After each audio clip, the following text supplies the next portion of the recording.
Hi mayam pamna maku ai channel se damuka taram no chari mayam ngasi gi video sti Sarojini chatpagi video oina tawdera ge bako te laka dei chaba da mai ga si bit laure adu ngasi se Sarojini chat ke adu Sarojini se pot chai yam honge khotle hainai dana ko adu yengo se bako kayam hongno do ga ina horen kari lere ke do mayam do video namak ucharake koi lebam do daina Sarojini boxi yam lap oidre bako metro da challe de duna je koi metro station dane chalise yaure koi basi ulake bako haure sidai gi haure pot yon ba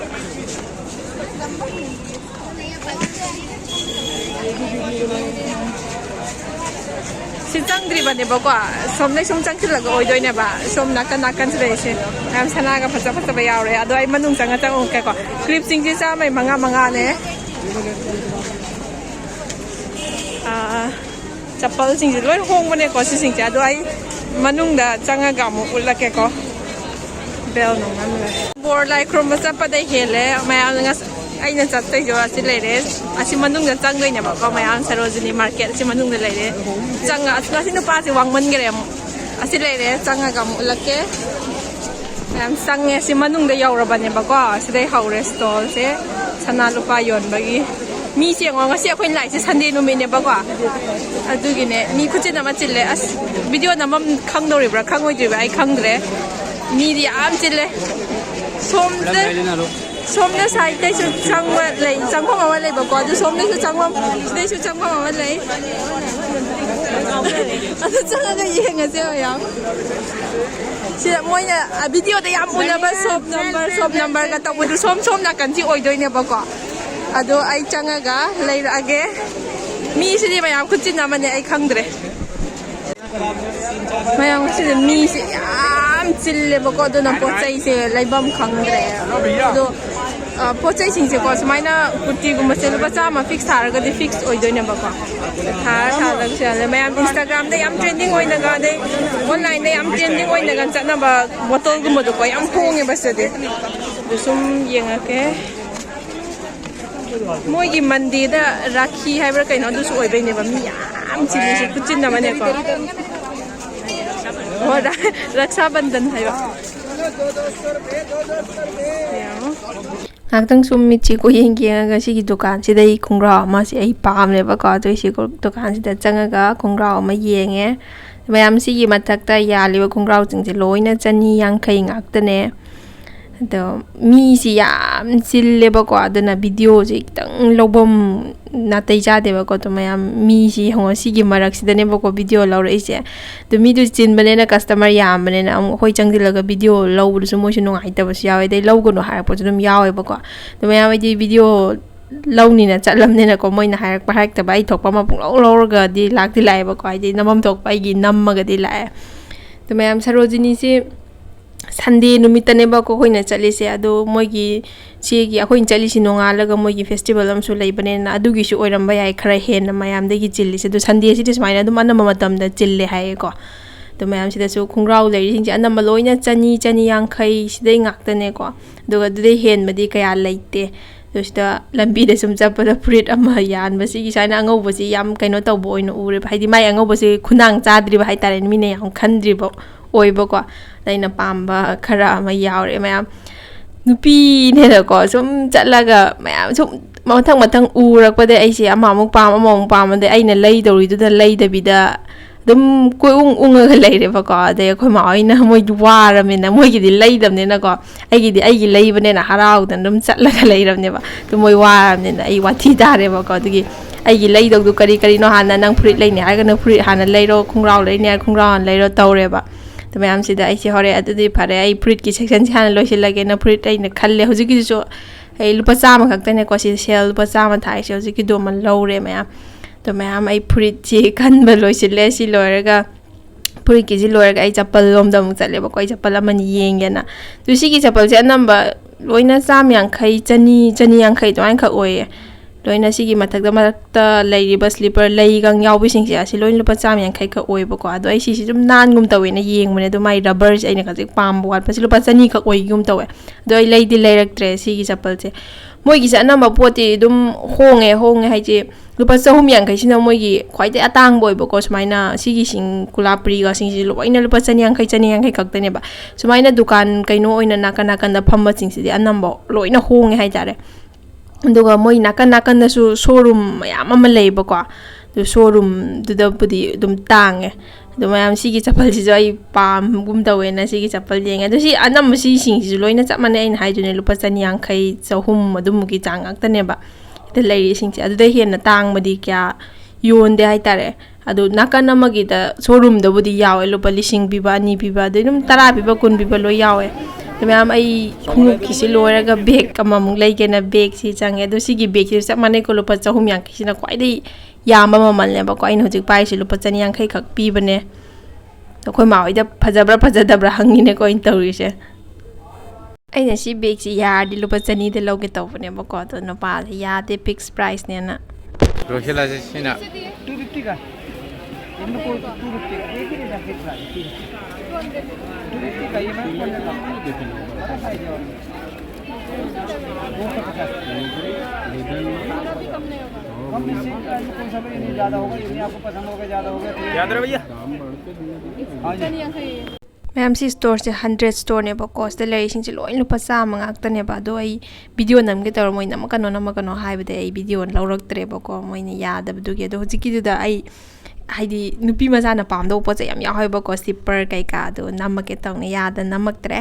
do koi ai di atai yengning gi bako haidi ai gi leibane na do koi ma hoi na hoi yadam ne na dum thokle moi na ngamam ne na ai thana di chatlu yadam ne na ko koi thokle do ka sta ticket ka e yum hanna ba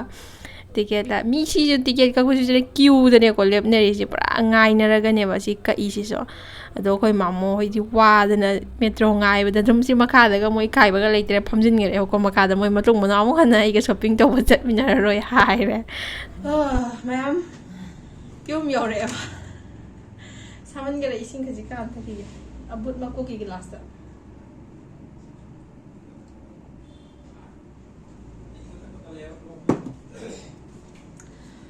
ngasi dia nomai jing abe mi na ma chil le ba ko na pot le ba khang de hai di mi ani as ai je thaina gi ba da mayang no pa ma sai chat lang thaina ba humang se chat lang pa huma as ai ngak ta gi cha ji ching lang ga ne ai na kari le ra ke ha ba du ul ke ma poti hong e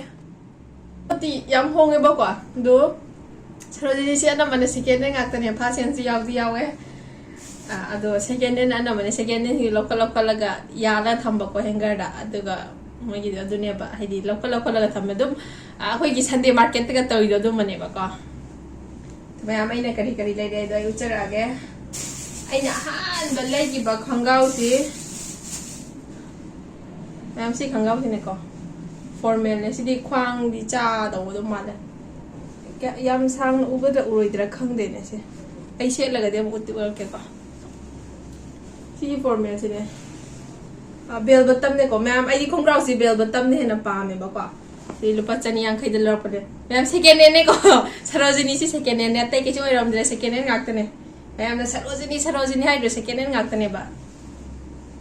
si lupa chani yang khai ne adagi khong raw amal ga sule de white formal ne ko si so si ji ka hip si down ti le ba do ina pam ba ko si dum log di log sale hip pa ji ka ti down le ba to si to ba cham yang khai ne si ai ni hip choi ji ka ti down ti le do khang de yeng age se laga le de na lupa 250 de 150 kak jadi ka ya dong ma de lai isi lo yana ma kai no ngak tane ko bell batang ngak tane mo siya na ma bell batang ngak to siya ma le to ka prit se hajum kai no skirt kumaga set la suna ko dai thaba kuma chala kan su yam sai ba do na white kuma na mi se lu be hele ba ko to ina lu ba cham da prit khra khale si le re ina cute oi na skirt ka set pa da sum si ga hap pa si da ko Korea sarsu kara yana bane pagi tabone da phi silit pa noi da phi ne ing law do ba ko dagi lupa chama kak sune dum phajai nai na si sema lor skirt kumba ga set ke na ko mayam chahi de to puri chi kita ngang man mane na chahi chi ka ja ngang man la di na ngang sa ke tong ne duka sai white color do dagi white color do di white color from the ahum ne ba ko sema le re cái white chi ai se mai si ka chi nuai ta ba ai kai no se phone se ya dram ne ba numidang da kap na ba hybra numidang da kap na ba mod hybra kai no ko sa ai khang de ba ko adu gi ju yaw de ba ai phone se kui kui da bi da ma ba di lai ge na di khali adu gi de ma kar kar ki ta hai se ko mayam wa ro bi roi si si na apoi ma gi ne le rak pa ne si si bu di phaje ai di yam inge ko mai di si khak le adagi formal shirt ama kan ai di smai machi ma ha ga hapchi ma ji pa me ba ko kan ji da adagi la rak pa ne si gi se mayam na di khang de ko ai gi mo ta di pa me phaje cute oina le rak pa ne ba ko formal du ga dum sel so ji ha ba si gi gray siga thabak chapada haidi nani da na gray ga white ka chi chana bane ba tu gi khalla ga si le rak pa ne aina duga mayam jeans ka set na ne mayam sai de uli si second hand ga chane ko sarojini si second hand ne atai kari so iram dre winter da budi dress pha jaba yaw ka da bo mala ina kam da sai blazer gum magai gum yam pha jaba yaw ba ando hoji sum lit langai leita ba dugi ai di lit langai leita ba yu si kai silur ga kana de na ko dugi ina sum lai rak ta ba do jacket nonket gum ba pha jaba pen ka da bo mala yaw ka da mala winter da mayam se si se aina jeans kumba ga set la suna lawrak pa ne ba ko se lupa chaman e si so adagi mayam bag ama su laser e agi tabak sapada puna ba si lokthok kar ge pam de si lokthok goi no lage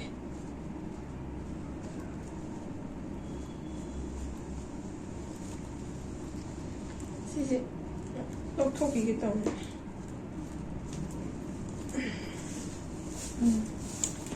Sige bag se mayam ai wakan na sum phong bra na khale ko bag se sige bag se ne lupa chani ga yang khai khak ta ne ko se bag se moi gi dine as mai to ba po chai se ma sa pa dum ta bi Oire ba ai le pa ai khang bi no ma ne te le clear tra ba so ta le se moi gi de ko pa se fixed price tha ga di ko al de hena ngang na ba ya de ba ko do mayam crocs ta su thok pa ne ba si ki sum slipper si ko the crocs de lei bang ngam dre lei na pisa lek tre na crocs ko sama na ba mayam